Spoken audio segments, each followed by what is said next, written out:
Assalamualaikum, friends, Datuk and Chancery, ladies and gentlemen. Pearls and Jam, Tuesday, September 4th, 2012. Conversation on Islam, on Philosophia Perennii. A conversation which I had with my esteemed friend, Datuk Dr. Mazani, or a senior consultant pediatric cardiologist, Institute Jantung Negara. Dear Mazeni, young man, you seem to be everywhere. I was rummaging through Kapar, Klang yesterday. That was my afternoon off from the hospital, looking at some cool sheep called the mulberry sheep of Barbados. They are sheep but look like goats with little hairs. It seems they are resilient for our climate. I intended to get a stud or two for my hobby farm to cross with the local Malin breed. I stumbled upon a man with a Taliban-like janggut, a mafia in the local lembu business. Forget his name. He said he knows you and you have a significant lembu presence in Kapar, near his. MashaAllah, one of the best and safest pair of hands on this side of the southern hemisphere, and the numero uno in pediatric cardiology brain in the country, dabbling in lembu. The Agric people should have given you the NFC grant rather than to the husband of that MP from Meng Lembu. You would have been more substantive and definitely not an embarrassment all round to the government of the day.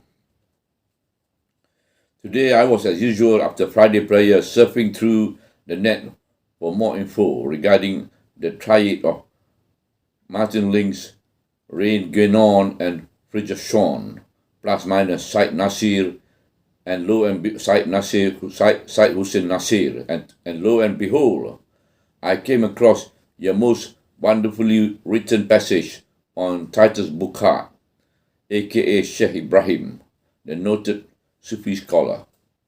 Okay, let me go straight to the jugular since both of us are busy people.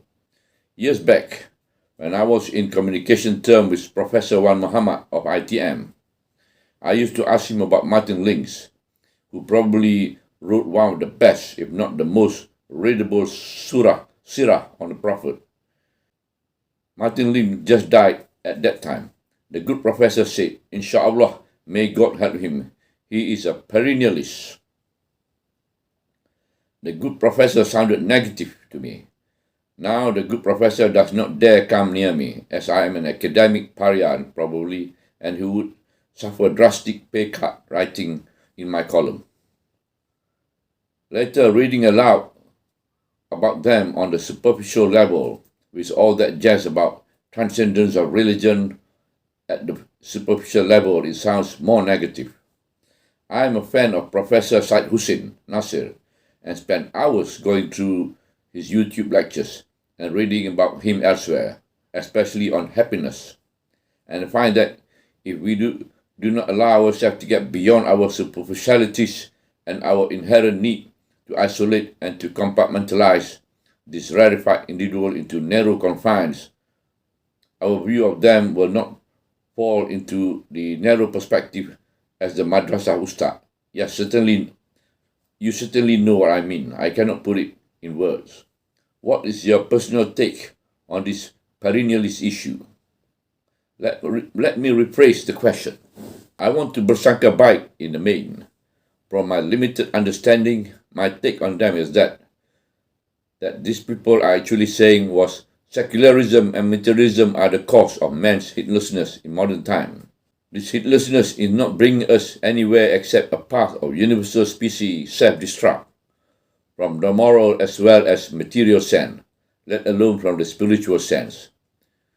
Therefore, to them, it is time that humanity go back to the great religions of the past, that is the past traditions that share many common threads. That is the gist of the argument or position, rather. It is hard to believe that at the rarefied level that they are ignorant. Political correctness may be, given that Shawn, Links, and Reen all share a Judeo-Christian perspective before becoming Muslim. But as for Nasir, my only guess would only be intellectual arrogance combined with trying to pander to a Western audience who only wants to listen what is sweet music to them, or otherwise lack of intellectual honesty in calling a spade a spade. In this perspective, Doc, I'm sad that Tariq Ramadan seems to be following the same trajectory, though in a different landscape. I pray not. We do not want to lose him, but we will be losing him if he carries on with this harebrained project of reinterpretation of the Quran. Of course, some imaginative dissenting people, ulama and scholars included, are saying that this triad et al. Are saying the great religion of the world are all the same in essence. There lies our problem with the perennial philosophers. Then you have the bandwagon of clowns and pseudo-intellectual from our local Nusantara breeds such as MM, Kyrie, etc., saying, all religions are the same at the highest level. Very sway politically correct position, good for election and getting votes. Indonesia, our neighbor, seems to be a very fertile breeding ground for this kind of pseudo-intellectualism. I think and I hope that we misread or overread the triad's objective. Or am I wrong? Your esteemed comment, please. Dr. Nihok. Dr. Mazani wrote back, Dear Nick, Salam Aidil Fitri. I apologize for this late response to your email.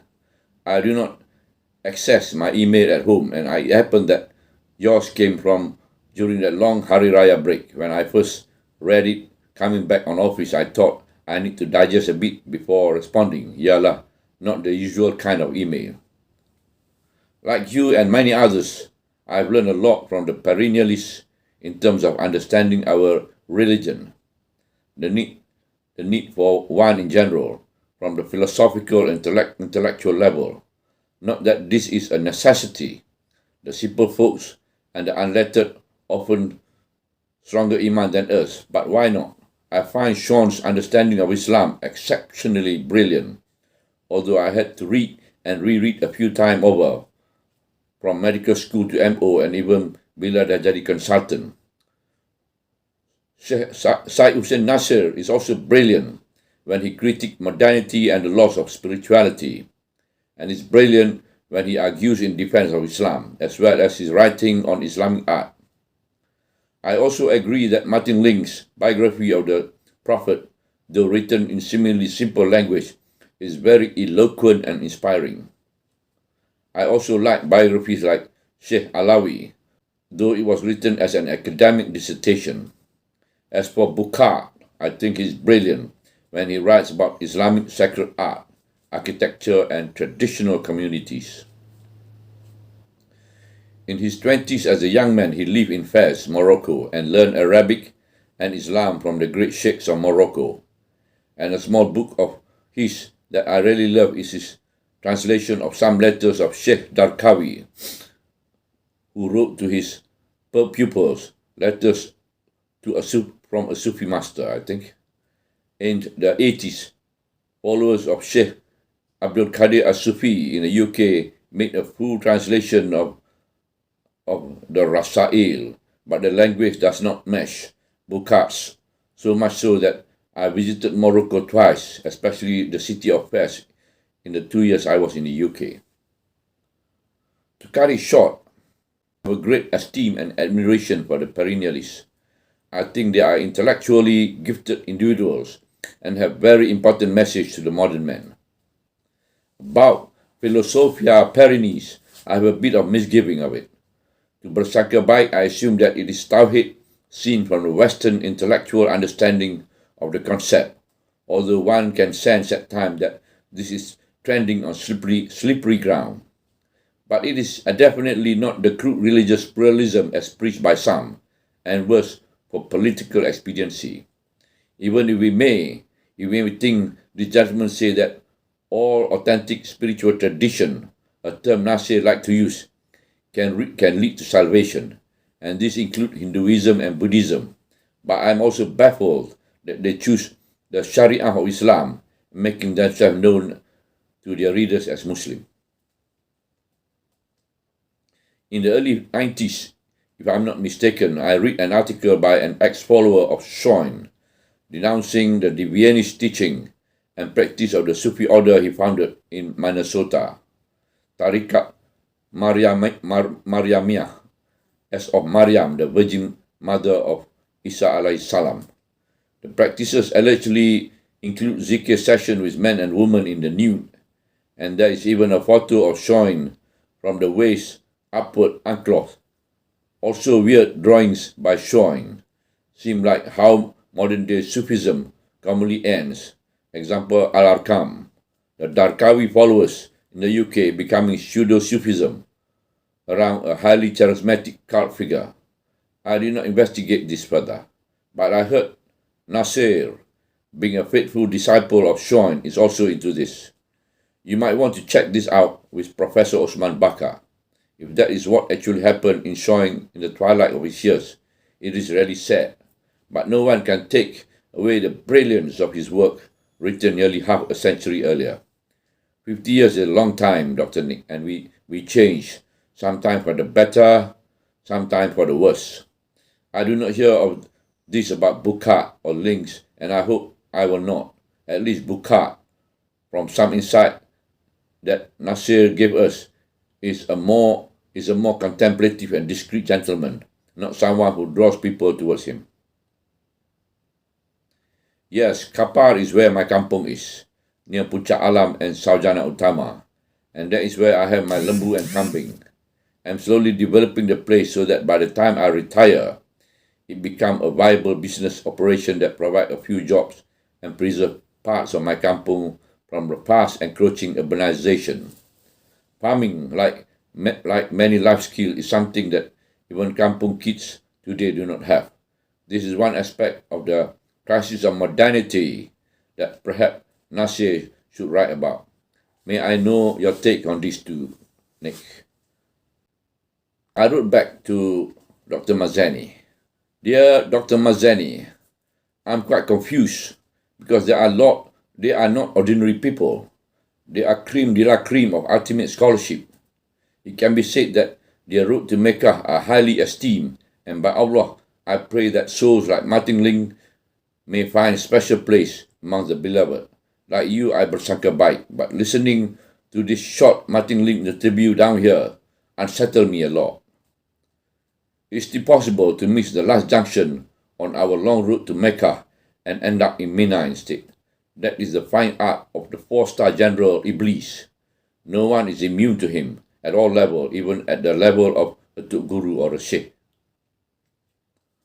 Of course, as Muslims, we are urged to go back to the Sunnah and ultimately the Quran to settle issues, and in this respect, I did not have to go very far. Al-Baqarah ayat 41, make my heart rest in peace. It is part of several ayat addressed to the Bani Israels of Prophet's time. O children of Israel, remember my favor wherewith I favored you, and fulfill your part of the covenants. I shall fulfill my part of the covenant. And fear me, ayat 40. And believe in that which I reveal, confirming that which ye possess already of the scripture, and be not first to disbelieve therein, and part not with my revelation for a trifling price, and keep your duty unto me. Ayat 41. Confound not truth with falsehood, nor knowingly conceal the truth. Ayat 42. Establish worship, pay the poor due, and bow your head with those who bow in worship. Ayat 43. Enjoin your righteousness upon mankind while you yourself forgot to practice it, and ye are readers of the scriptures. Have you then no sense? Ayat 44. My understanding from the above ayat, cross-referencing with my two gurus Hamka, Asad and Ibn Qasir is, hey you guys of Bani Quraiza, Kunanu and Nadir, and etc., etc. Muhammad is my new messenger. Listen to him. His message is universal. He confirmed your Taurat given to your ancestors in earlier time, if it still remain intact. Trouble is your rabbis and doctors of letters have already sold them and doctored them by pittance centuries back.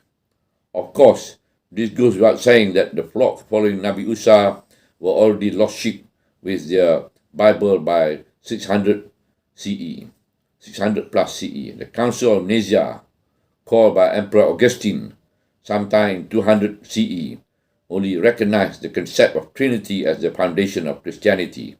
The rest were heretical. Our Muslim position on this should be very simple and unequivocal. If you guys can go back to your original biblical source, Bible or Torah, you guys are safe from his perspective. If you can't, and definitely you guys can't, then be practical and play safe. Follow the way of Muhammad. Failing to do so, run you the risk of being his fuel and fire for hell. This is not my description or imagination. This is his promise, peppered everywhere in the Quran for eternity, my friend. And please do not say that you are not being forewarned. Definitely, there is no such thing as Philosophia Perennii in my book. These highly educated and well-meaning individuals are unfortunately misguided. But then again, this is a free world. It is their choice to be misguided or to be enlightened. Allahu A'lam. Dr. Niho. Till we meet again.